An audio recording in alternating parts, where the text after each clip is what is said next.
Yo, What's up, everyone? what's going on? What's going on?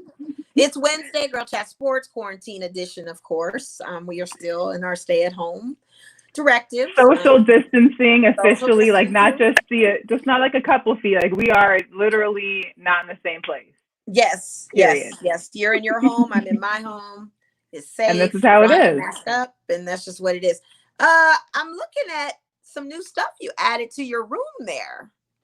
So I have my usual stuff. I have my usual space that I usually do it from. But what's funny is I've had this beautiful 6'6" cutout of my man. And I just, when I was cleaning out the garage, what was that, like a week, 2 weekends ago, I found it and I was like, I'm going to save it for a special occasion. So episode 7 and 8 is a special occasion, or I would have been surprised even if you had it for 9 and 10 too. Well, the thing is that I've got some other things that I found that'll be ready for 9 and 10. And here's the deal. I'm kind of sad about what's happening. I know that I only have one Sunday left. So right. I'm kind of, I don't know how I feel about it yet, but yeah.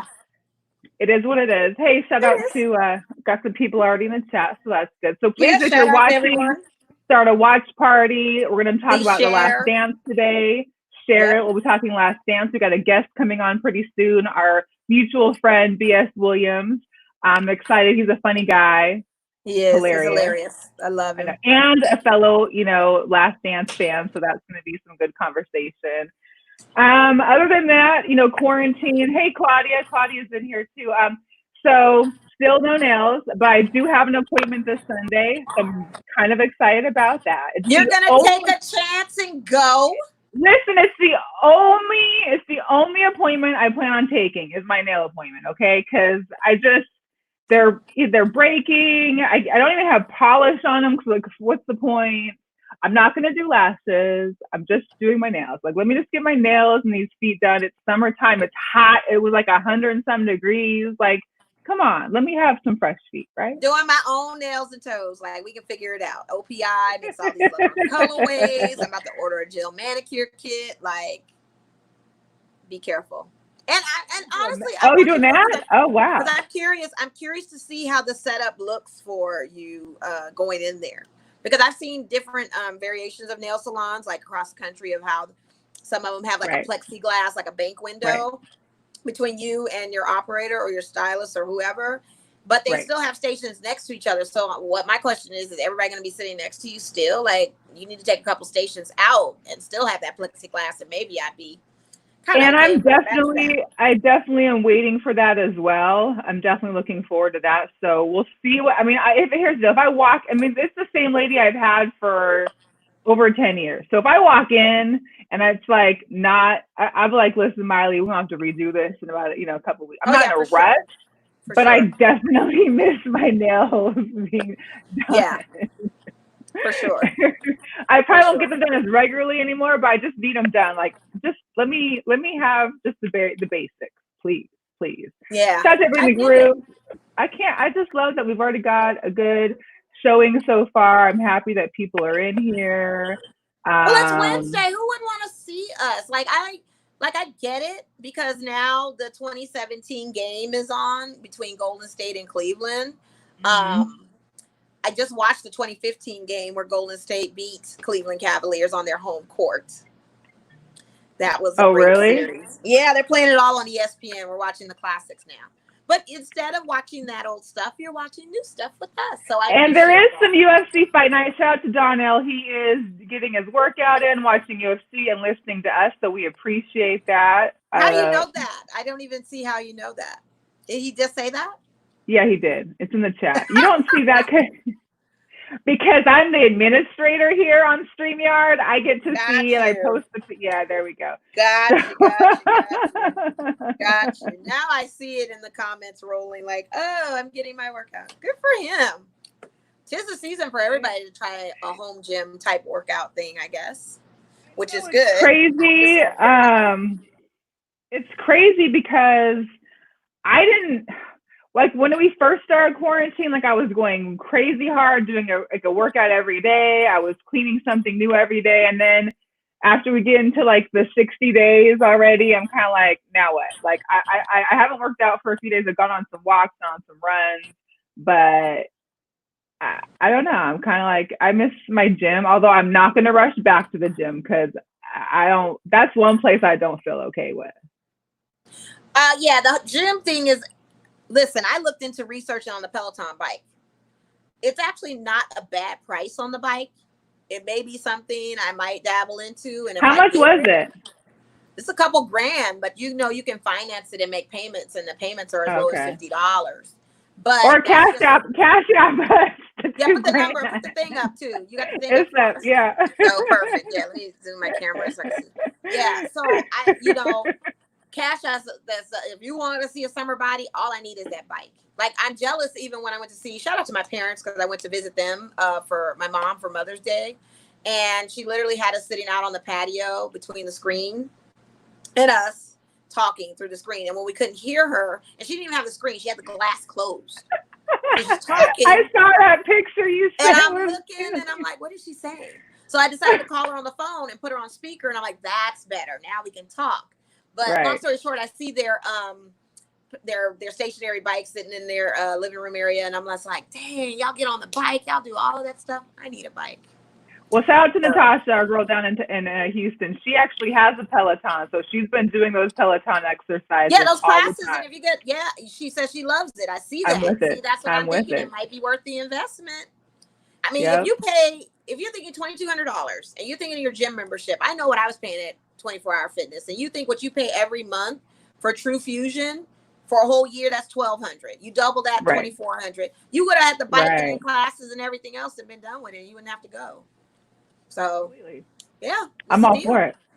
So, are we ready to bring our guests in the dream room? Or let's bring on BS. Yes, BS. Oh, am I in? What's up?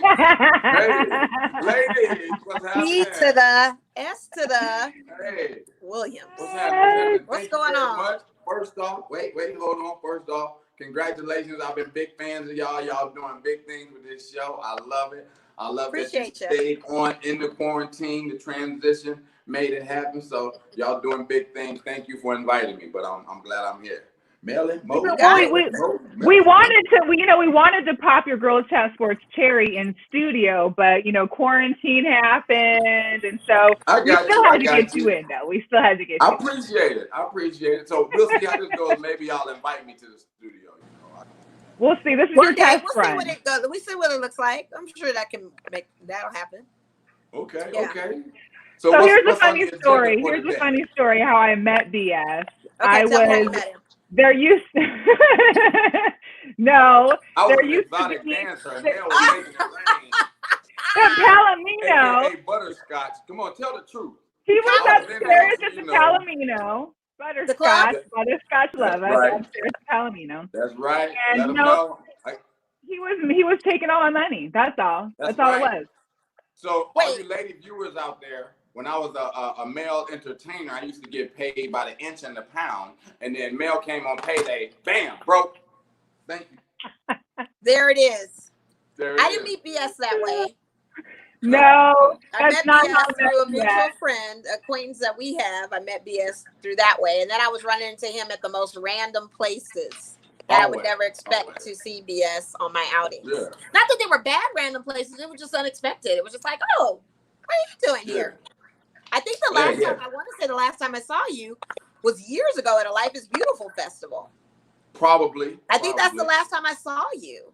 That's when last time you saw me. That don't mean that's the last time I saw you.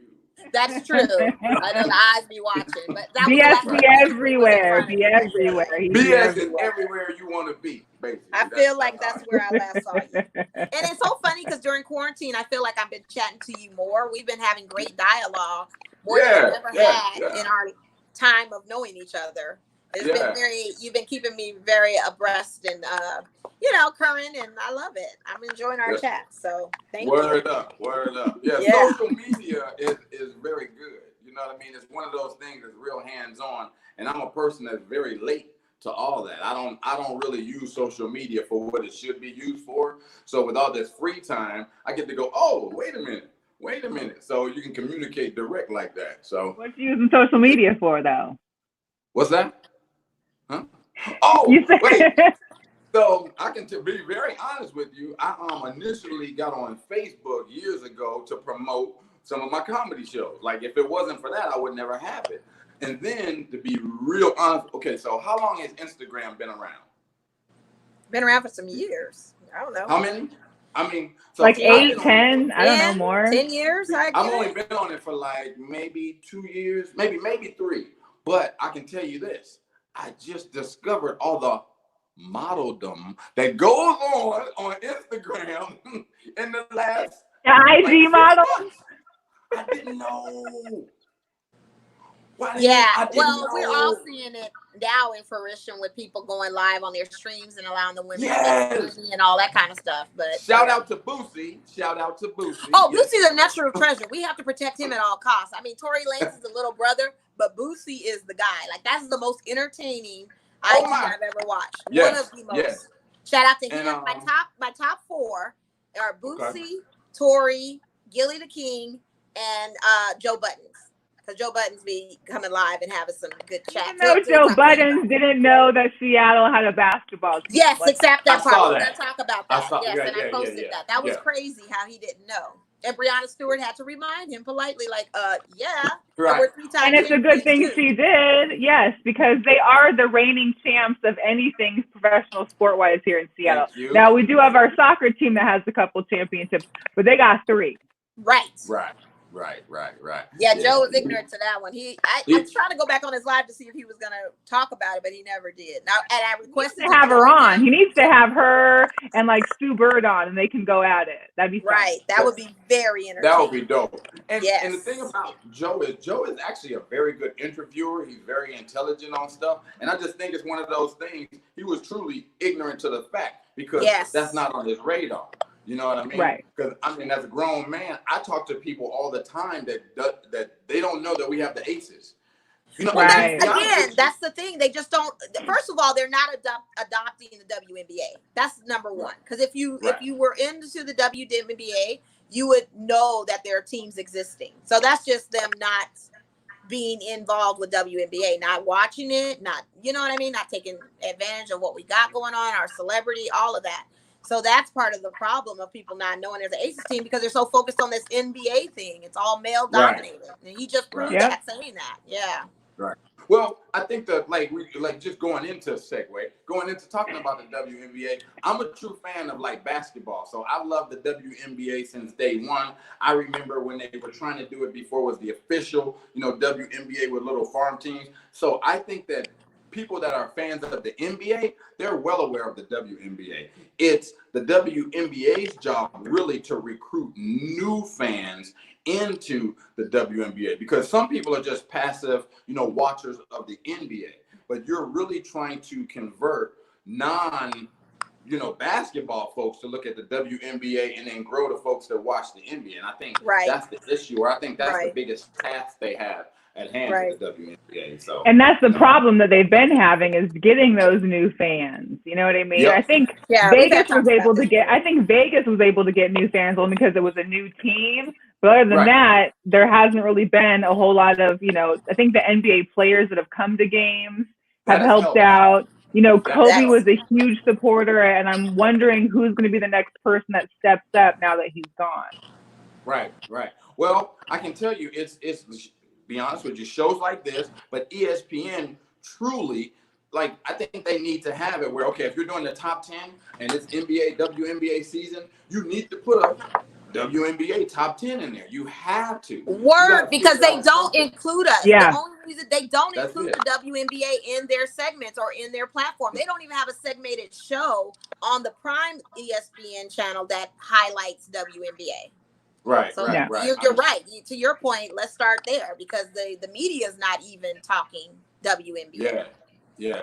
And it's funny because I think if you're a true fan of basketball, you really like the WNBA because there's strategy going on. There is actually ball playing going on. No There's defense being played. There's setup. You see it. But because there's not a dunk every, 2 seconds, because very honestly, there's some teams in the NBA that I wouldn't watch a regular season game for.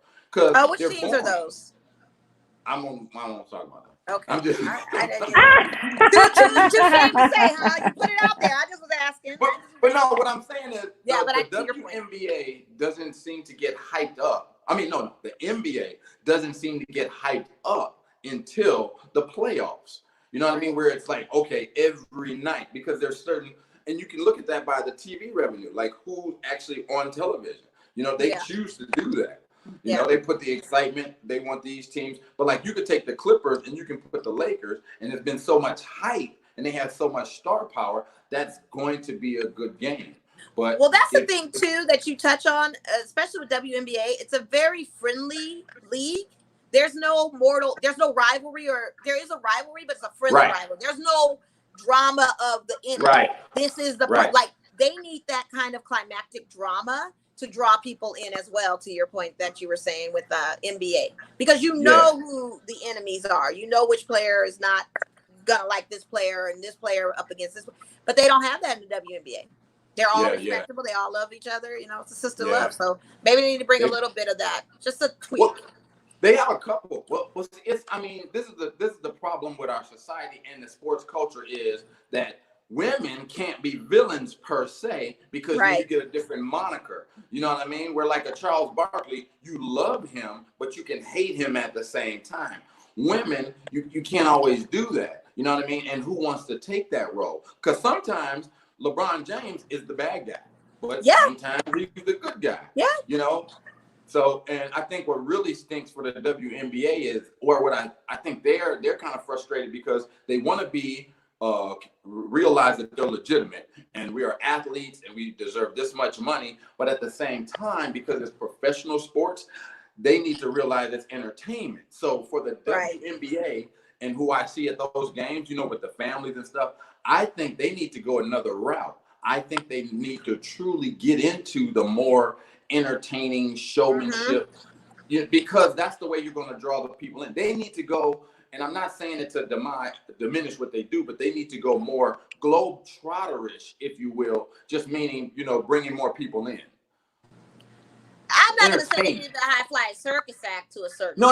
I don't mean that. Oh, okay. I mean, like, what the Big Three is doing, making another level of excitement. Like, a 4-point shot. I got you. You know what I mean? Okay. So, like, in the last 3 minutes, maybe these points are worth it. Something to create the excitement. And where I'm saying is, it's a fine line, because, of course, they're like, well, that's bull, because, we're professional athletes. Yeah, but you're professional entertainment athletes. Yeah. And I think that's that fine line. So I'm with them.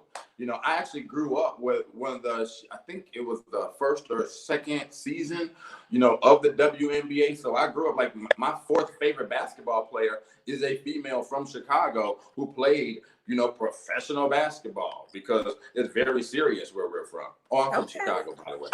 Oh, yeah, you are from Chicago? Oh, okay. Wait, where are you from? Where are you from? Yeah, second, Oh, hey, yep. Second guest of our show from Chicago. I love it. Yeah, that's what's up. I'm sorry, y'all got me all excited. I'm so excited. This quarantine, I don't get to talk to adults that often, so I'm just. Hey, we just letting you go. I love it. Right? Talk all you want. We just here to listen. We love it. Well, no. Here, I mean, seriously, I have a big issue with WNBA because I have a big issue with people talking bad about WNBA, because I'm like, here's the deal. If you go to 3 games, you can't go to just one. If you go to 3 WNBA games and you don't like it, then okay. Right. But you have to give it a chance, because if you see the energy and what they're trying to do with the fans and the families and help the culture, it is so great. It is nothing better than to see girls between the ages of 6 and 17. You know what I mean? Not the women. It's great to see them too. But I mean, for young girls to see themselves on the court and like, wow, I'm number 4, I'm number 7. It's just amazing. And that's what creates that culture. And I think that's what the key is, and I think if more people saw that, they could support and they could get behind it. you know, but I just think people just, who wants to watch that, you know? Right. So. And it's so much different in person. It's kind of like, you know, going to a baseball game. Like, you don't really want to watch it on TV maybe, but if you were to be there, it's like you see the crowd, you see the fans, you see how everybody's into it, you see the camaraderie between the fans. I mean, it's something that, I mean, and it's sad because this Friday, I think, or Saturday was supposed to be the first Aces game, May 17th or May 16th. Yep. Yeah. I think baseball is a perfect example because baseball is a sport that I choose to watch on television in the playoff, like the World Series. Right. That's where it's exciting for me. But I can go to any live game because it's a different energy. I can go to AAA, quadruple A live game because it is a different energy. And that's a perfect example. The WNBA is just like that. It is a spectator event. So, yeah. Well, thank you. I try. Thank you. I love baseball, and I can attest to being a Dodger girl. There's nothing like going to the Dodger Stadium to watch the games. But during regular season, I watch the games too. Not consistently because it's a long season, but I catch a game here or there when I can. You know, we were all upset when Time Warner wasn't showing them before on TV, and now we get a chance to see them. So that's our hype for that because some networks won't show your games. They won't show your teams. They just don't have a contract obligation with them.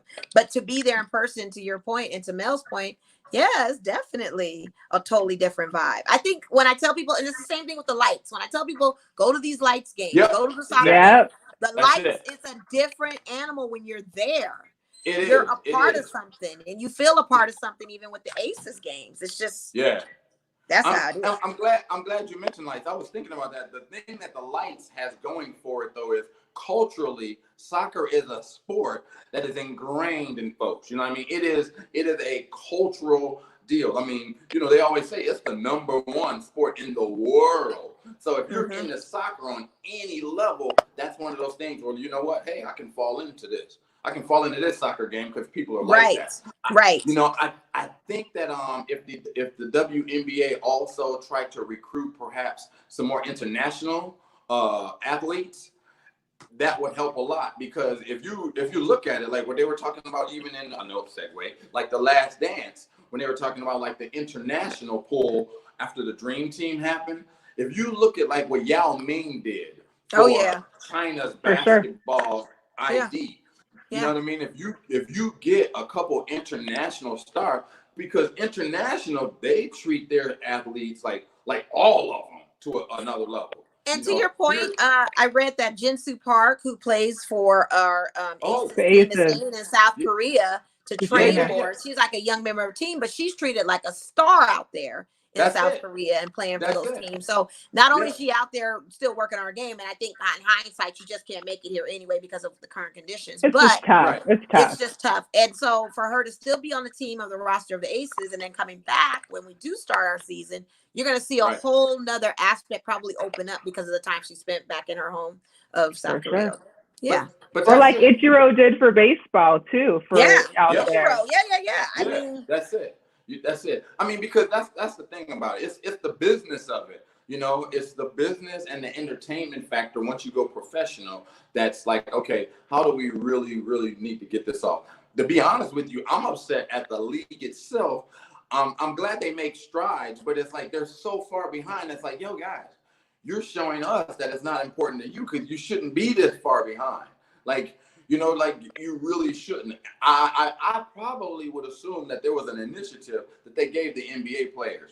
You know what I mean? Because we've seen more NBA players support more WNBA stuff in the last couple of seasons. Yeah. You know? Now, they gave ballers them a push. know ballers, though. Yeah. They definitely gave them a push, but I know for a fact that WNBA does not profit in any season that they've had thus so far. And our Aces team is losing so much money because of it, and they still don't know how to do a draw. Like, it's crazy. But see, that's what I don't understand. Right. Like, if you have let's just say, like, you have someone like a Brittany Griner, okay? You have someone that can dunk and block shots. So guess what? You guys got to, just like you make these matchups, you know, when you do your season, then just get the best ball handling against the best shot blocker. So let's see what happens. Now, that's a battle. You know what I mean? And plug some promos on national TV for that. Like, have a couple lead-ups. Like, here's the matchup for this weekend.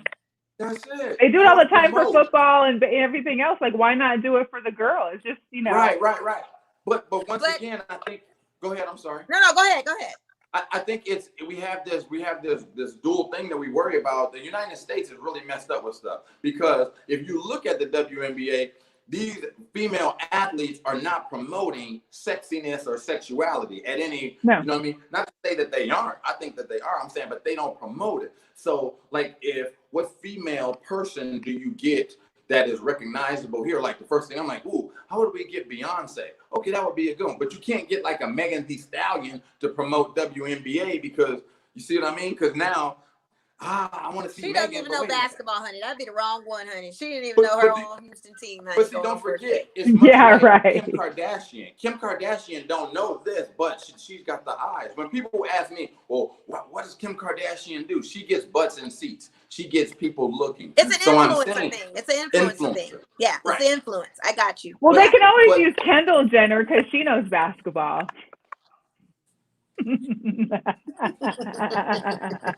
Okay, next. I mean, you know, right? I know she got a bomb-ass shoe collection. I know that. I'm sure that's the only thing she collects. Yes. So real quick, I just have to say, if anybody out there, I showed my hat before on the Raiders. I'm now showing the Coors Light limited edition can that you can get. It's the inaugural Las Vegas Raiders Coors Light can. Not that we promote drinking, but we're not promoting drinking because the can is still full. It's not open. I don't even drink Coors like that. It's just first off, the Coors latte. That can, you should crack it open, pour that Coors Light out of it. I probably will. I'm gonna pour it out and put sand in it, but I have it. You don't want to pour it out; it'll probably be worth more. Just being full. So intact. it's been sitting in a hiding place in my room for the longest, and I've been wanting to pull it out. But they're available at the 7-Elevens and stuff like that for now because they are limited edition. But I got my can. I'm just telling everybody that they're out there. Just a shameless plug on my team. Nice. All right. So what do we think, real quick? We're talking about WNBA, then going to NBA. What do we think? Adam Silver has come out with the decision that he will not have a final decision for another 2 to 4 weeks on whether or not the NBA is going to resume their season or not. Here's the deal. Like, how long are you going to wait for? How long are we waiting for? Like, are we going to keep on waiting the longer that states keep pushing it out? Like, what happens if most states now pushed out to mid-May or mid-June now? Is it going to wait 2 more weeks? I mean, you just got to make a decision. Or August 2nd, like LA County. LA County has announced their stay-at-home measures are running all the way through August 2nd. Well, so what does that look like for the NBA teams? And I know Charles Barkley and Shaq have both been very, very vocal about if we're supposed to be practicing social distancing, how does that look on a court when you have to defend another opponent and you're going in for you're taking all of that? I don't think it's going to happen. Just doesn't seem realistic. BS, what's your take? I've been talking about this back and forth. The thing I look at is it's better to be safe than sorry on all this. Now, the other thing too is when you look at this sports stuff, professional sports is a business. They did not stop this stuff because they were worried about people's safety. Let's just be honest. They stopped this stuff because they worried about liability and lawsuits. If all 3 of us go to a game and we could find somebody's email that they told people, hey, if y'all have a game this week, somebody might get sick, blah, blah, we could come back and sue their ass. That's why. So I think, to be honest, I think they just need to go ahead and put the asterisk on this season because in the grand scheme of things, as much as we all want to watch sports and we miss some of that, the safety factor, and if you can't have it for everybody, then nobody should have it. Like, I think Tomlinson? The Steelers coach. Tomlinson. Tomlinson. Yeah, I think he said it best, pertaining to the NFL. He was like, yo, we can't do this until everybody can do it. Because like you're saying, if the Jazz says, yo, man, we could go 3 weeks ago, but LA is like, well, we ain't cleared yet, then that don't make sense. Then technically, because now you got guys coming from a good place, to a bad place, and that's cross-contamination, right? You know what I mean? It's like, nah. Well, and perfect example is the Arizona governor, who basically today adjusted that all professional sports can start resuming practice and play without fans this Saturday. Like, that not only gives any professional sport that's in Arizona the uplet, you know, basically right. You can start practicing. So that means you're ready to go before anyone else is. So you mean to tell me Devin Booker and company over there in Phoenix can get ready where LeBron and the rest of the crew is stuck at home? Right. Kyle Murray, everybody's getting ready right now. Kyle Murray, yeah. Right. DeAndre Hopkins, the one person you don't need having extra practice, is about to have extra practice. Right. So what's so crazy about that is so now you're going to get people starting to creatively overthink themselves. So now you're like, yo, well, let's just ship everybody then to Arizona. Wait, hold on. Boom. No, you just brought some of your potentially. You bringing all that in. Exactly. So is that the same thing we need to say then for the narrative of them coming to Vegas? How they were talking about having some West Coast teams just housed in Vegas from the Mandalay Bay properties over to Luxor, and then vice versa over there in Orlando. It's not gonna work. I just think there is no definitive, so it's better you're gonna blanket it this way or that way. So it's basically all or nothing, because either we all potentially can get sick, or guess what? Let's figure this all out. Pump your brakes. This happened right in the middle of your season. Let's focus on the folks whose season haven't started yet and see if that can happen. Yeah. You know what I mean? Because that's just like, with college football, and once again, they're only concerned about this because of these revenue streams. I get it. But people have to also realize, like, I've talked to friends locally, this is just crazy. This is worldwide. It is not just Nevada. It's not just California. I have friends in Australia. Global. In London. Global pandemic. I tell people that all the time, it's not about USA. We're so, as Americans, we're so I. Instead of it's global pandemic. Global. And what's crazy is that airlines are still operating. So no matter even if it's just your state on lockdown, people are still flying everywhere. Yes. They may not be doing it as much. I heard for Mother's Day that the weekend that the airlines were packed. I have two girlfriends that went home to Eastern Washington, and they were like, airports were kind of dead, but some of those planes were pretty full. Yeah. Can you imagine? Yeah. That's the thing. Well, I got some tickets myself. Matter of fact, I got to catch a flight when I get off with y'all. I got a flight to. I'm going to New York China. $13.50. So. You're going to New York for how much? $13.50 one way. Nothing's open though, BS. Let me find my ticket. We want confirmation. We want your confirmation number. Don't worry. Hey, I'll send y'all a picture in front of the what's called Statue of Liberty. That's how you know I made it. So there you go. Yeah. Okay. I mean, so speaking about not only just the NBA, I mean, it's all, the NFL schedules came out on Thursday. Right. And they're predicting as of right now that the season will start on time, most likely without fans probably to start with, but who knows? But preseason, that's in August, which means practices are supposed to be starting. I know they'd already had said that they were going to delay part of the beginning of practicing, for another couple of weeks till the end of May. It was supposed to be in like the middle of May. They were gonna lift some of the bans on trying to have practices or have team meetings, but now it's going into the end of May. So then what? And then the other question teams are practicing though. We know that teams are taking fields. We know our Raiders are locally out here practicing. Well, not teams, but individuals and some teammates are getting. Let's be clear, because it's not like teams are out there practicing. But certain groups of the same team members are out there interacting and practicing. We saw Russell Wilson in his quarterback drills that he posted on his Instagram. Dear. I mean, you just brought up Russell Wilson. I had to sneak that in there, huh? It's the one Instagram that I follow. I mean, I can't be mad. I can't be mad.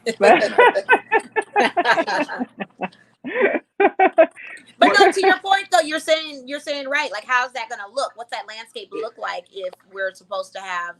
I don't know. Here's the deal. Go ahead. Oh, go ahead.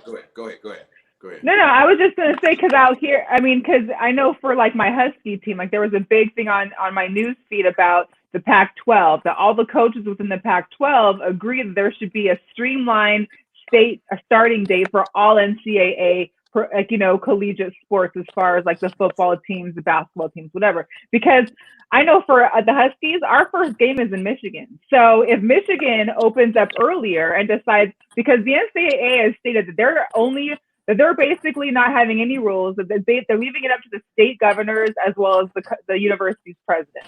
So if Michigan says, hey, we're going to open it up and start practicing in June, but in Washington, because, you know, Seattle, you know, they're still, I think, on quarantine until the end of May as of right now. If they keep going in that route and end up like California, like I think one of the California schools, they might even have fall games right now.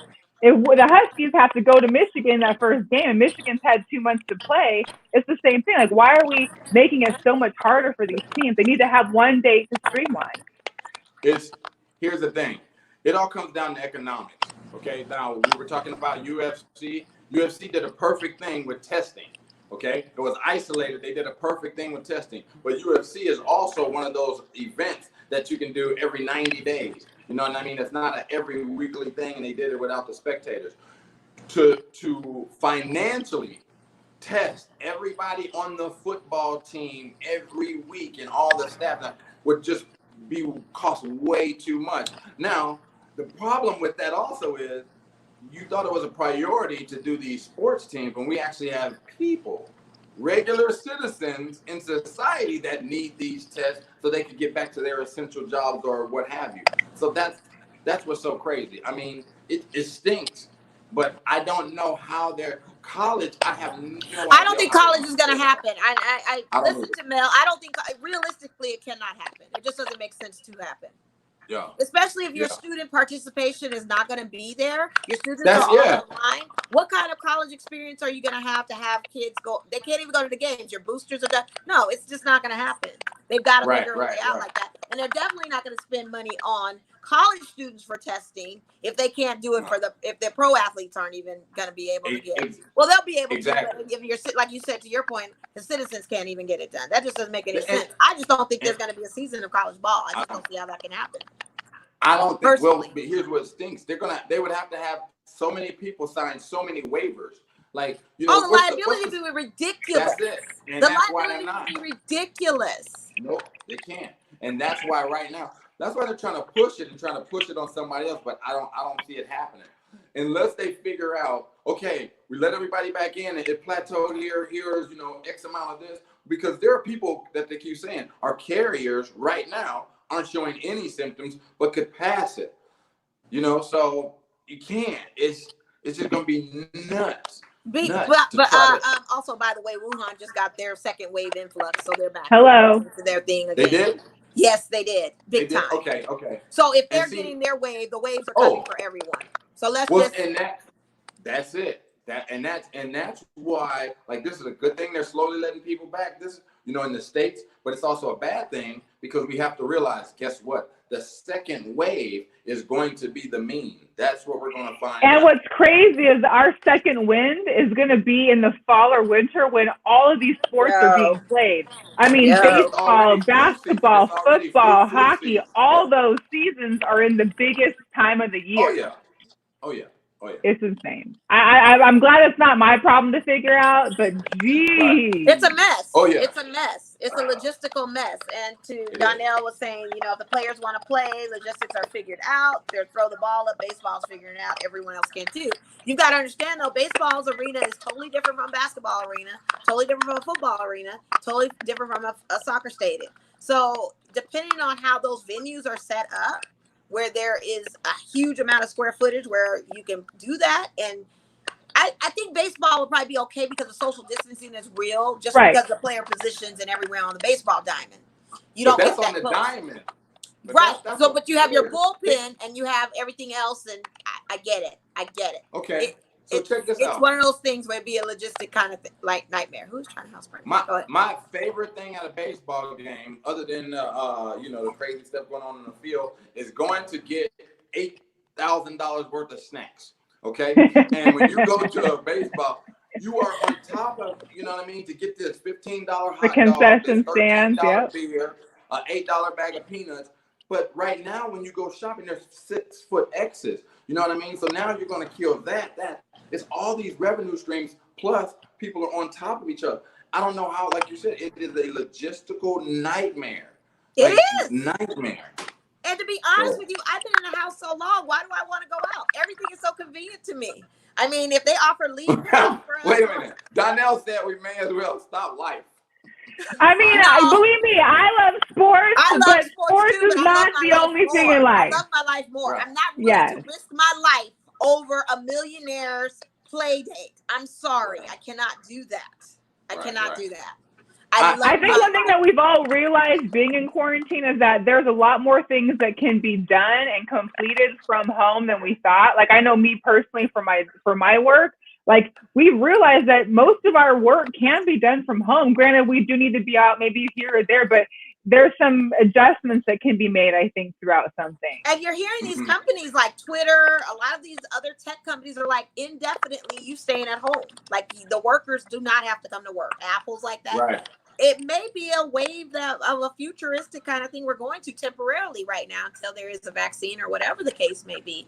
But I know being in the house, it has been very convenient for me with Instacart, with all these things that can be delivered to you. You don't necessarily have to leave your house. You're like Sandra Bullock in The Net. Like, you're just on there like, I can have this, I can have this. I think I'm not somebody that I wouldn't consider myself a sports junkie, but I think the one thing that I have realized is how huge a part of sports plays in other people's lives and their livelihood. Like, for me, you know, with BMX, that's my therapy. I get on my bike, I go ride, do whatever. But I know, you saw that. But I know that there's a lot of people that is their therapy. You know what I mean? When it comes to the degenerate gamblers, sorry guys, you know, but even that, you know, or watching games, or the casual gamblers. I mean, you know. Yeah, but no, there's gamblers and then there's degenerate gamblers, and they Right. So, that's their main source of income. Online poker hasn't stopped. So the degenerate gambler is good. It's just the online sports betting that you have to look at. And that's probably going to be a new thing too. Looking at a virtual way of doing your online betting and having the payout, which you already have already, but you're going to get it even more so with William Hill and all those things if sports comes back. But I see my thing is outlet. Well, my thing with like the sports and like the fans being in the arenas is I would almost prefer there be no fans and have sports versus there be fans, but then how do you social distance in a stadium or on bleachers? Like, it's almost impossible. And think of how weird that also looks when you're watching a game and you've got like one fan. I mean, it's just, and how do you sell tickets for every 6 seats? Or how, it's crazy. You can't, because guess what? Right now, if we were at a game, all three of us, and we were under the social guideline at a Knights game, let's say, okay, if we just scored a goal, I can't even high five y'all because you're gonna be 6 feet away. You know what I mean? You don't have hey, air five. It's gonna be like Demolition Man when they were greeting folks with the hand, like greetings. Oh, right. You're not gonna be able to touch folks. I think the biggest thing about all of this is this too shall pass. It's just a pandemic. It's like a movie. So there is no easy answer. And every time we get a little better this way, we get the, like you just said, second wave, Wuhan. So it's like, well, you know what I mean? That means it's coming. It is not over, you know? And I know it's frustrating. You know, it's just scary. I'm about to become a gamer. I'm sorry. This is the life. I'm about to become a gamer. I can't do it. I can't do it. It is. Wait a minute. Can I suggest? ESPN has just announced they're about to show gaming tournaments on their network now. Like, you're about to see gamers go at it. I'm about to be a gamer. I'm about to be a gamer. Might as well. Every year they have big ones like that. You know, they'll do the championships and, you know, with esports and stuff like that. So that's a big thing. What's Donnell talking about? They were walking next to their Walmart. I'm sorry, Donnell. The Walmart thing is the worst thing right now in the city. They do not. Or, you know, people always talk about the lines at Costco or the lines at Home Depot, but I mean, you're not in the line for 3 hours with people, you know, I don't know. Here's the thing. Let's go to that.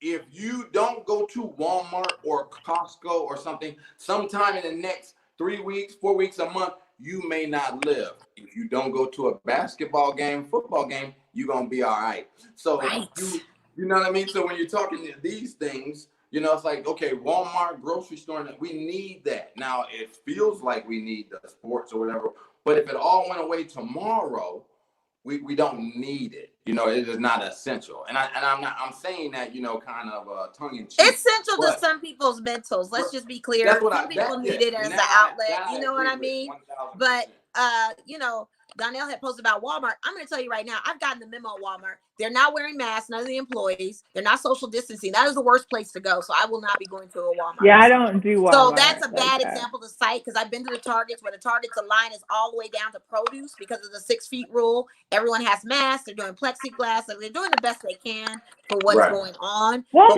people at Walmart are like shopping like they're at like people at Walmart are shopping like it's at their leisure. Like, oh, you know, I needed some new curtains today. Let me look for some new curtains. No, come get your essentials and get the hell out. They're not doing but see, a lot of that acting like it's all regular day in the life. Cabin fever. So I don't trip. I know what I'm there to get. So when I see people doing that, I don't trip, because that's the first time they're out of the house. That's their social. You know what I mean? So I'm like, okay, let me just move real fast and look at these directional arrows. What kills me when I'm out is people that do this.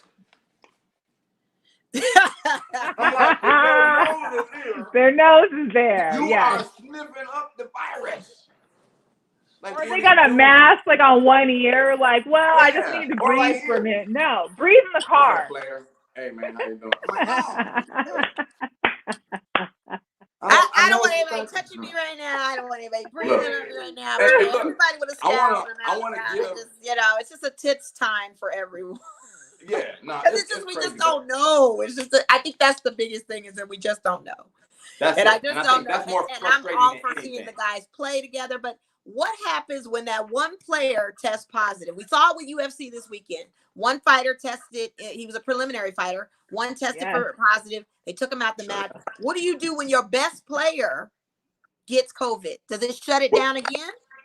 What UFC or no? I mean in basketball, football, anything.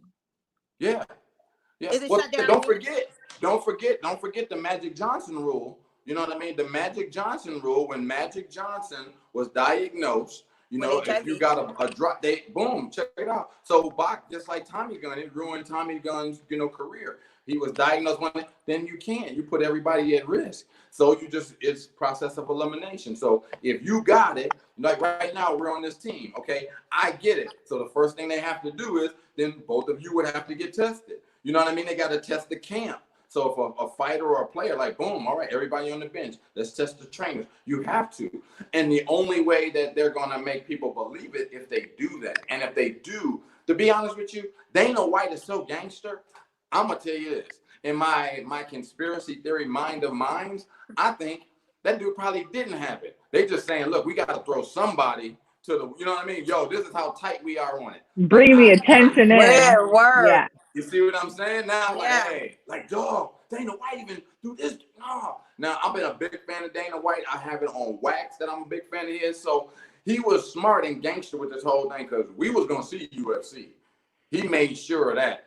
He was pushing for it. I mean, his push was real. Like, he's really, really adamant about it. Yeah, he has. Yeah. And he brought even more people in to watch it too by probably doing that. Right. Yep. Right. There was only one thing that was kind of weird to me out of the whole UFC event.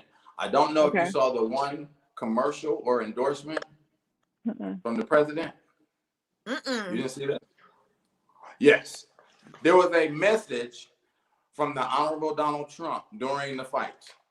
We don't mention that name on the podcast. We just say 45. I'm sorry. No, because 45 is MJ, man. I'm sorry. So, okay, you want to say that? Cool. But I need to let everybody, I want to give 3 sports movie suggestions if people are really fiending for some good sports and movies, because I'm a huge movie buff. So I got one movie is Brian's Song. Oh yeah. It is tearjerker crying song. Don't have me on the floor crying again. Football movie. Great movie. Yes. Okay. Another movie that's a little bit off, and that's football. We got a baseball movie, and now that I think of it, it's got the same actor in it. It's called Bingo Long and the Traveling All-Stars. Absolutely, yes, that is my movie. Richard Pryor. It is Billy D. Williams in that. Yeah. Yes. And then the other one is called RAD, R-A-D, BMX bicycle. Yes, I remember RAD. I watched that in elementary school. Yes. RAD was a good. That's when everybody had the dirt bikes and mongooses, and everybody wanted the bike. Yeah. That's it. That's it. So yeah, that's three sports movies. You know, if anybody out there wants some extra sports in their life. Right. Yeah. So let's get into Last Dance. This is what you guys been waiting for, 7 and 8. Look. Pull it up closer. Let's see him, Mel. Let's see what Jay got to say. Okay, that's good. That's good. I don't want you to have to fall nothing over in your house. It's like a whole cardboard cutout. Yeah, it's whole like cardboard 6 thing. foot 6 to MJ. Yeah, you know? It's a dope background, though. I love it. Well, that's how I used to measure people back when I was younger. I'd be like, yeah, you're not up to that height yet. You're not. Where are you at on Jordan's ruler? Nope. That's I'm going to leave this at the door just so I can tell how tall y'all are. Yikes. That is so wrong. So wrong.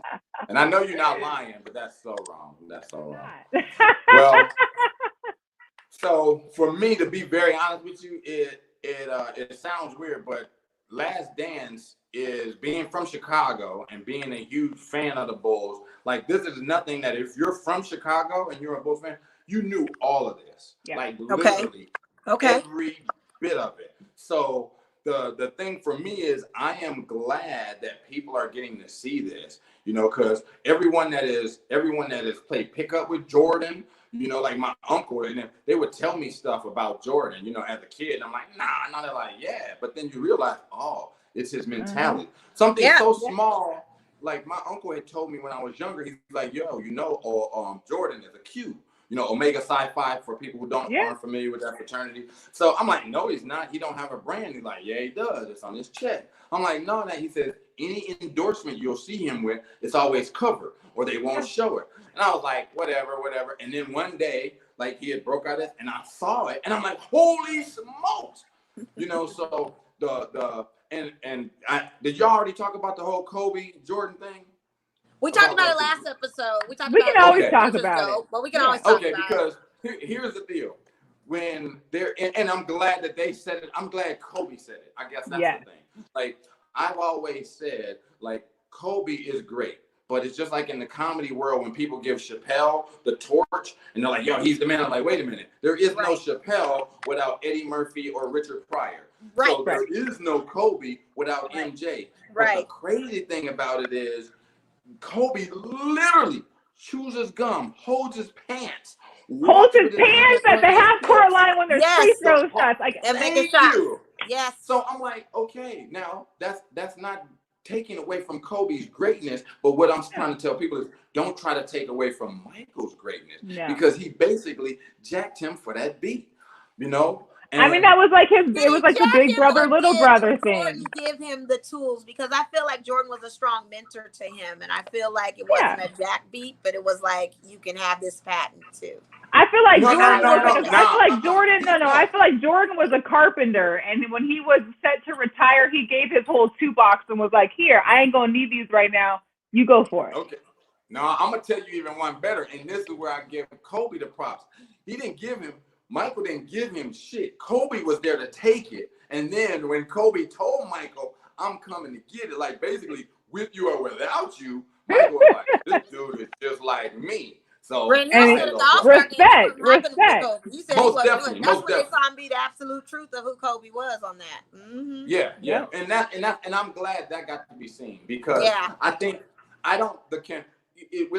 sports is one of those things that people they have to compare that no matter what. But I think there's comparisons. A lot of stuff don't matter. Like, we should stop comparing LeBron to Michael Jordan. They need to stop all the comparisons. Everybody is great in their own aspect of who they are. They need to just stop with all of that. Well, you got different eras, and like LeBron doesn't play the same position as Michael. It was a different, era. Because they talk about like LeBron wouldn't have been able to stand it in the days of the 80s and the 90s. It's like, well, guess what? Physically, yes, but if you watch LeBron, it's never been his demeanor to be the He's not a finesse ball player. He's not a finesse ball player. The others have finesse to them. Well, yeah, but even when LeBron was coming up in school, LeBron just happened to be the biggest, strongest kid, but he's a pass-first player. You know what I mean? But they want LeBron to be the scorer, take charge. killer. Yeah. No, he actually can be better as the field general facilitating. Yes. You know what I mean? But when they give you this much money and they give you this commercial and they put, you know, we believe in on the building and no, you got to do this. And that's where the professional sports comes in. So let me ask you something. I'm just going to digress real quick. They did a top 10 of the NBA players. They had LeBron at number 2 under Michael Jordan. Do you agree with that? Because I disagree. Well, here's the deal. I agree with Jordan being number 1. I have no problem with that. That I accept. But when it started going down the list and you putting Kobe at 9 and Magic at 10, I'm like, whoa. Well, I think it's subjective. It's not a music game. Because see, like music is when like Jay-Z and they say numbers don't lie. You can do that because Billboard or record sales don't lie. Like you look at Jay-Z's, you know what I mean, discography and see what he's done, you know, his bottom line is like, okay, he's the greatest, but he might not be your favorite. So I think that's what comes down with the basketball stuff. My favorite player in the history of the NBA, my favorite player, number 1, is Larry Bird. Okay. Larry Bird. I think they put Larry Bird number 5 on that. They put Larry Bird number 5. Now, he's my personal favorite player. Now, and my reasoning behind that is Larry Bird. See, Jordan came in after I was already a basketball fan. You see what I mean? So my favorite guy, I love Dr. J. Okay, Dr. J was the bomb. Dr. J, but Dr. J didn't, because I could relate to Bird. My mentality, I'm not the tallest. I didn't have the greatest skill, but my mentality is I'm coming at your ass. And so Larry Bird is my favorite guy. Jordan comes in and it's like looking at Beyonce, because now it's super, it's like, wow. You know what I mean? It's like you are beyond what I could ever imagine. I can't emulate you technically, you know, but wow. And so for me personally, Michael Jordan is my second favorite, but he is the best. So you see what I mean? He's my second favorite, but I believe he is Michael Jordan. I believe that Michael Jordan, when he passes, they should change the NBA logo to the Jordan logo. Now that I can get behind. That I could get behind. When they were saying that Kobe thing, I mean, God rest his soul, I didn't agree with because it. He passed. I didn't agree with it. Yeah. I didn't agree with it. There was no fundamental history that goes with what Kobe Bryant does to Jordan. Jordan is the history of what basketball has paved the way to be. He is the catalyst of that. He has changed. Okay. Michael Jordan single-handedly saved the NBA. Yeah. And changed the shoe game and the sports marketing. First of all, they used to play in high top Let's give props to his mama, because his mama was the one that urged him to take the meeting. Let's give props to moms, because mom saw the writing on the wall. She saw what happened before. But don't forget, he was a kid. He was a kid, of course, mom. So, but there, if you look at it, so there would be no, when you talk about sports marketing and Nike picking and giving deals, there'd be no Nike. There would be no there would be no there Nike. would be, but there would be no sport athletic division like this. There would be no Tiger Woods. There would be no Serena and Venus Williams. When it comes to Charles Barkley, you know what I mean? There wouldn't be that, because don't forget, Charles Barkley was like, "Hey, I ain't no role model." Yeah. Boom. Yep. But that's when they knew, and the fact that they said, "Yo, we was hoping to get $3 million sold on this deal," and they're like, "Damn, blew up." Yep. Right. Now, once again, being a kid from Chicago, we couldn't have that because we ain't getting killed for the sneakers. You know what I mean? It was one of those things, like $100 sneaker. Matter of fact, the first $100 sneakers that I remember was an Adidas leather top 10. And it was $100 for the Adidas red, white, and blue top 10. I couldn't afford that, so I got the mesh, $70. So, you got J's now? $30. J's now? Hey. $73.25 with tax. You got your J's now, though, right there. You got your J's now, don't you? Okay, here's the deal. I'm gonna tell you another honesty. I'm almost 1 billion years old. Okay, I just bought my first pair of Jordans in the last year. Okay, now I just sold them yesterday because I'm active wear. I'm not just lifestyle wear. They're not comfortable. You know what I mean? So ones look great. I love the silhouette of the 4. I bought a 4 because I can't do nothing in the 1s. I bought a 4. I got the black cats, okay? Black on black, boom, boom. I put them on, wore them for 4 hours, hurt my feet. I called up my buddy. I said, hey, man, do you want these? He was like, what? I'm like, yeah. So I love them. I love the silhouette. They look great on people. They are just not comfortable. They don't hurt my feet, though. Jordans don't hurt my feet. Although I'm not playing ball. I'm not playing ball in them either. But they hurt me today when a whole pile of all the Jordan shoe boxes just fell on my head when I was in my closet today moving coats. They hurt that bad. Oh man, Donnell, they hurt on your feet and they hurt falling. Yes. But yeah, Jordans I couldn't, and I love them. Now here's what's so crazy is I remember, I want to say the year is probably 1986, and I couldn't afford no Jordan, so me and my cousin had Air Force Ones, and we took a box of markers to our Air Force Ones. All right, so and shoe colors. Oh yeah. The crazy thing is, I had royal blue Air Force One that looked like Jordans before the whole royal blue stuff came out in '86. Okay. So, but Air Force Ones were more comfortable for me than Jordans, but Jordans also cost, $100, and I couldn't get those anyway. So yeah, they was always gonna cost a grip. So on Last Dance, the 7 and 8 episodes, what were you guys' biggest takeaways on that? I mean, it started out very somber with the whole James Jordan missing, that whole narrative of his murder. That was just that was devastating. I was like, to relive that again and have to talk about it again had to be tough for him. What's crazy is that I hadn't realized that the '96 finals landed on Father's Day. I had not realized back then that it was Father's Day, and I didn't really remember that. I mean, this was like when I was a senior in high school. I didn't probably really, it didn't really get me until I was watching and was like, oh my God, like I felt all those emotions. And then the other thing that really hit me about that whole death thing was that the media, how they can, I mean, can you imagine if that had happened in today's world with like Twitter and Facebook and the way that media scrutinizes people? For them to say that it was his gambling addiction that killed his father, I mean, I would have taken a break. I would have never come back. I've been done. Nope. So not my dad. Here's the deal. And we're not talking about just your average father. This is his one and only person.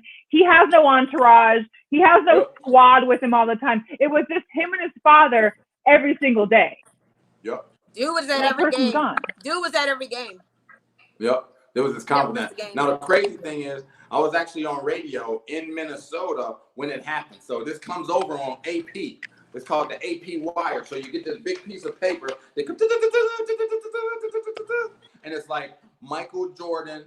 Not Mike. His name not Michael. Jordan's dad. James Jordan is missing. Yeah, James Jordan is missing. Blah blah blah blah blah. And I remember getting that at like 12 a.m. So I'm like, okay, cool. So we would have to write these stories.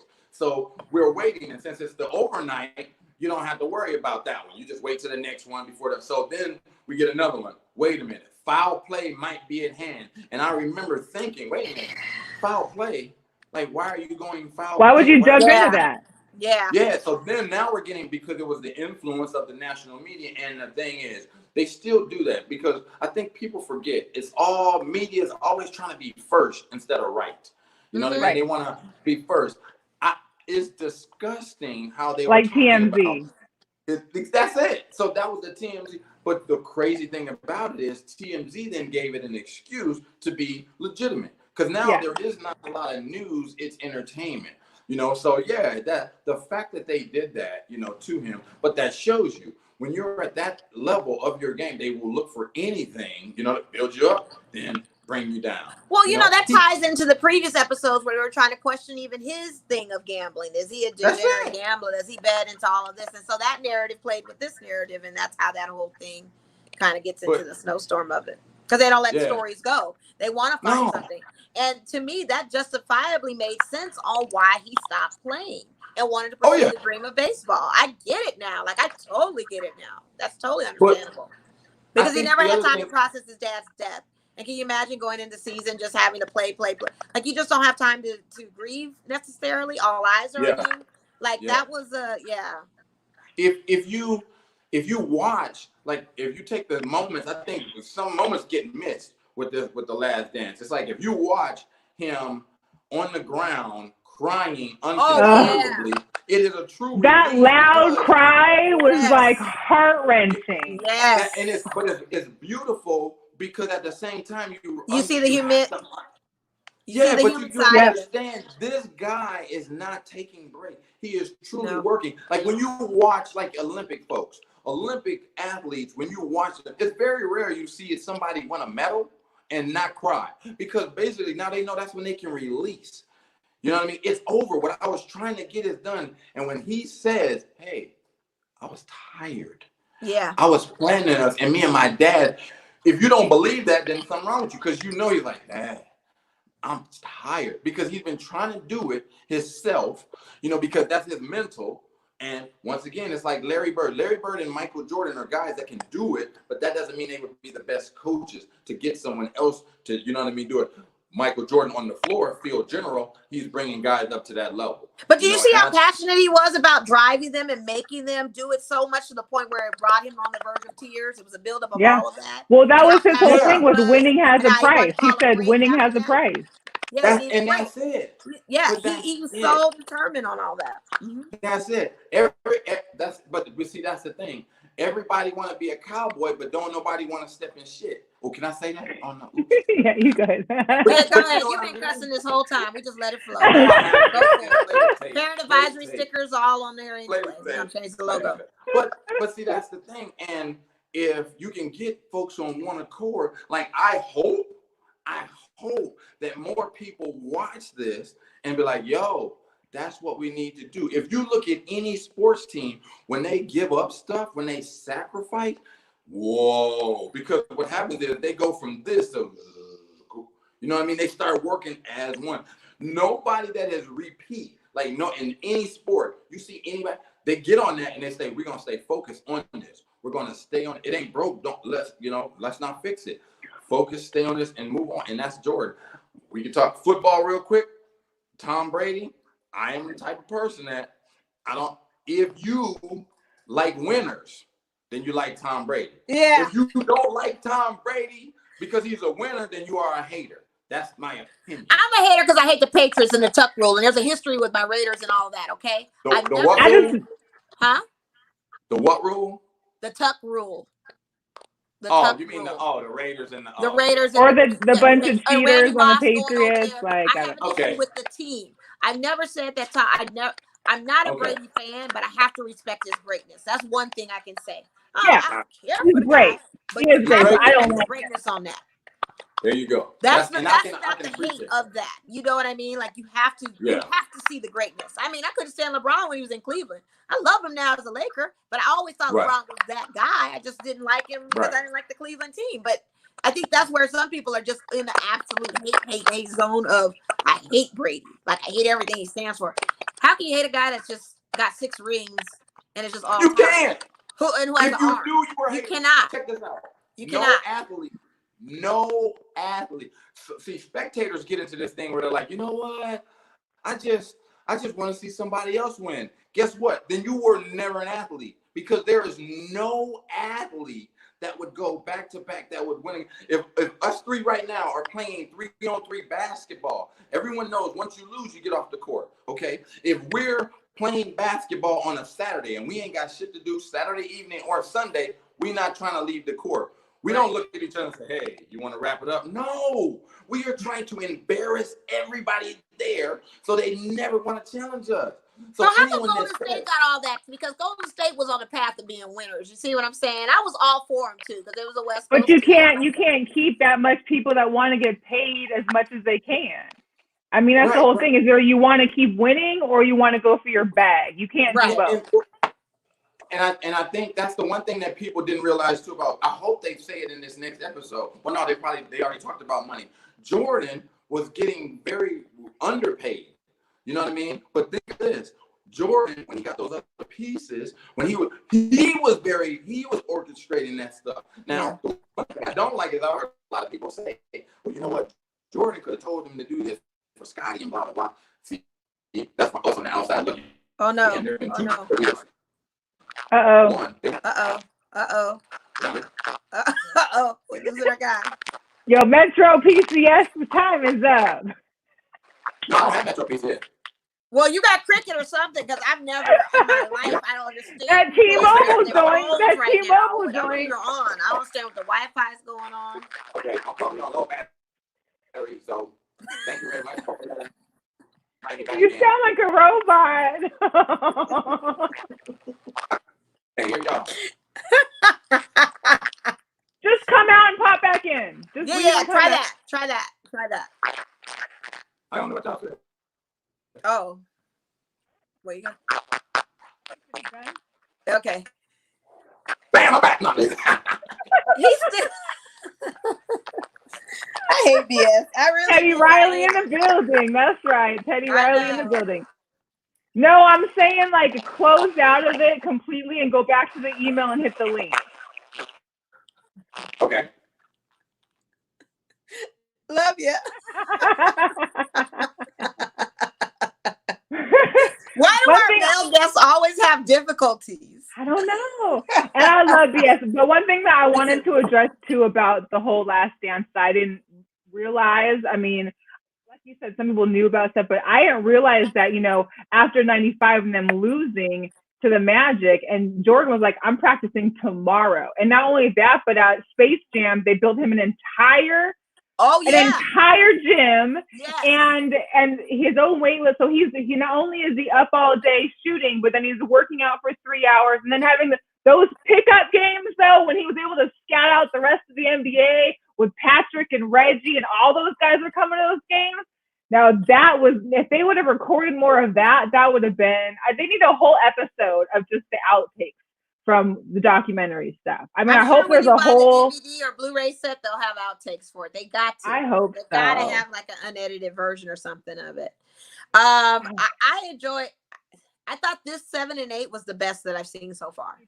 Me too. I thought this was like the culmination of what I've been waiting to see. Like everything else. And I remember that time of 96 and being at a school down south, and how that hit hard for all of us with the James Jordan. Because that was close out there. Oh, yeah. You know, people were trying to find mobs. I'm telling you, students were literally, I've never seen men cry as much as I did when that Shout James out to Brian Salmon in the house. Oh, B. Sal's in the house. I love it. Yes. I can't believe that people were really like trying to find the killers of this. Like students were really trying to march and be like, where are the guys that did this to Michael Jordan? Right. And did this to his dad. Like that, it was that deep down there. Like it was no games being played. We all were kind of, we felt that. We felt that big time. And seeing that Lexus and all, and that whole story, I just remember it. Remember it like it was yesterday. And to have to relive and talk about it, it was just unbelievable. But what I did like is how Tony Kukoc, you finally get into the Tony Kukoc thing, the clutch shot at the end of the game. Yes. When Scottie refused to come in. Man, listen, if that wasn't the worst load management I've ever seen in my life. And did you see the tears of his teammates after they won?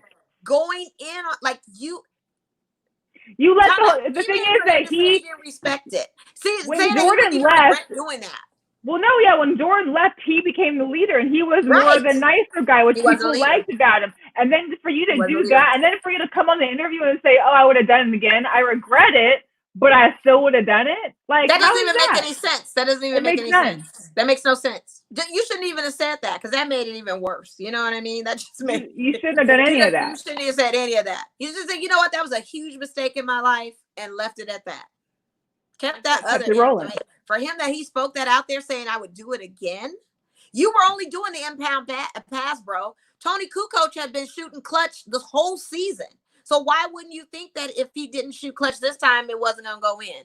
It was going to go in. All you had was the inbound pass. So you thought you had the inbound play. So all you thought was your ego was like checked a little bit because you felt like you wasn't going to be the hero. Homie, you was never the hero to begin with. Chill out. Yeah, right? Come on. I don't understand that. And they probably could have been out to guard you. They probably know that you might have been the last shot and been guarding you. So why would they put it? I mean, it was for him just to bail out like that. That was a total crumble meltdown. I've never. But one thing that I did enjoy was seeing Tony play because it reminds me like there's not a whole lot of guys on this 80s, 90s showing that we're seeing that could maybe be playing the same kind of basketball that there is today. Tony is one of those guys that could be playing in the league right now. I mean, the way his style of play is, I mean, the way that the league kind of contoured around perimeter shooting and threes. I mean, that was his game. And he's tall. I mean, it was he was solid with it. He was consistently solid with it. And Bill Cartwright leaning into Scottie Pippen, like, bro, you're not going to come out and finish and then go into the locker room after, like, whoa, what was that all about? And Bill Cartwright even crying. Bill's a big guy too. For him to be crying, and then he said Scottie started crying and just was like, I just couldn't believe. What? Yeah. What? I did respect Steve Kerr, though, for coming at Jordan and them having basically had a better relationship after the fact. I mean, I feel like, that somebody probably had to come at him at some point to kind of challenge him, or at least like, no, I'm standing ground. And that gave him the respect he wanted. But even Jordan himself felt a little humble, and I thought it was some low-key shade. Like, I just punched a little guy on the court. Like, what was I thinking?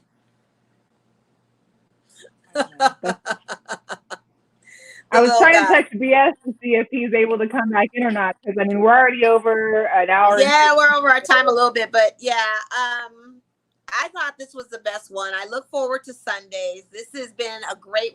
I have to say, everybody's complaining about what quarantine life is looking like, but to me personally, for the sports world, it's saddened as we can't watch things. There have been some tremendous things that we have been able to watch, analyze, dissect, and not just take for granted. And this documentary is one of those things. Like, we are not taking this time that we have on a Sunday when we are usually doing teachers are grading papers, or people are still working, or people are trying to rush. We are actually having the time now to sit down and analyze, dissect, and discuss. And I'm watching it for 4 hours because I'm watching the repeated episodes right afterwards too. There's SVT, and then the repeats come on. I'm back at it again. And there's DVR. This is the time where there are no kids with distractions that can actually sit down and have a fair assessment of not saying that Jordan is the best player out there. Even and I think kids that are following LeBron and everything, but just to at least see and know what we're talking about when us old people are talking about Michael Jordan. Yeah, my nephews are notorious for rolling their eyes. Here you go. Right. But to see it and actually know and understand, that's one of those things that's just like, it's the greatest thing ever. This is just like one of the best things that's ever happened. It's great, and it's like something that will be, and that's one thing that I like about being able to watch it with everybody, because we have social media, so that's my timer. Shug's scraping at the door right now. I love it. It's one thing that we're able to watch it with all of our friends, even if we're quarantined or not, and be able to share the experience. Like, I had made a couple posts and people were, getting to do that because people are, we had gotten the links. I think some people had sent us links to watch them ahead of time. Who wants to do that? You can't share the experience with everybody. No, I like watching it in the real time. I can wait. Yeah. I'm not trying to forge ahead on something that, my brother did that actually. He's like, well, I already watched 7 and 8. I'm like, oh, really? Like, come on. Dang, he watched it last week. Yeah, he had already watched it. He's just like, I already watched 7 and 8. It's good. And that's all he could tell me. And I was like, man, how do I can discuss these things? That's why I got Mel. That's why I got you, girl. Because I know you're going to watch it in real time. And I'm whatever the case may be, and we'll talk about it. But it's just, I gotta say, it's great. It's great. There's no denying that. So I don't think we're getting BS back. So no, it seemed like his Metro PCS or whatever the heck that was that he had. Like it's the T-Mobile thing or something. T-Mobile, whatever. But the Aces have a new assistant coach. You know that, right? That just joined. I want to say it's Tanisha Williams, who used to play for New York. She has been in the league for quite some time. She played under Lambeer, which is good. She's one of those coaches that can add, and she's one of those players that's a really defensive player. So now maybe she can add that defensive element to our girls. That'd be nice. We need to get her on. Yeah, that would be great. That would be great. Shout out to everybody that tuned in. Yes, thank you. Shout out to everybody who's bought a hat. There are yes, everybody's been asking for the hats. Now they're asking for other colors in the hats. So I need to coordinate. White right now. Right. So everyone's asking now for orders. Black hats. I can see about that. As of right now, there's a handful of white ones left, and that's what we get. Yeah, let's sell through the white ones before we get the black ones starting, you guys. The whites before the blacks.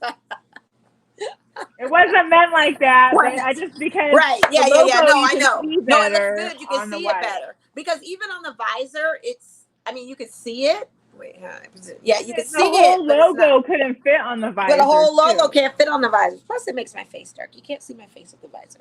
So yeah. But those are our Cash Apps. You're welcome to Cash App us if you want to get one, or email us, DM us. Thank you so much to BS Williams, because I literally have known him since I probably moved to Vegas. I love him to death. He's a funny guy, comedian, BMX riding. We didn't get to his BMX riding and how COVID has impacted that. We're three-dimensionally all together and we can see each other, and yeah, definitely. BS is that guy. He's a cool guy. I met him through you guys' circle because of Andre and everyone else, and that's how I met him. And he's just really that dude. He's very all time. I know people have questions for BS. We'll have to ask him if he's Greek and ask him all the time. I don't think he is. But I don't think he's Greek either. Yeah, I don't think he is either. Yeah, so we'll have to answer those. But on a lighter note, it looks like some of these sporting activities that I posted, people are being very creative with how they spend their time with sports. Some people are rollerblading with their dogs on their back, like a backpack. Right. Some people are swinging with their head upside down, dipping their head in a pond. Like I said, I might become a gamer now because it just seems like that's what it's going to be. You're better than me. Anybody that's down for the NBA 2K, holla at her. Get a tournament going. Let's get it popping. We can talk about that. And then anybody that wants to come on and stream with us, like BS, you guys are more than welcome to join the chat anytime while we're in this quarantine. Even after. Please do. And shout out to my boy Markel Martin on his stellar client from UFC 249 this past weekend. Francis and Francis did that in 20 seconds. 20 seconds. Woo!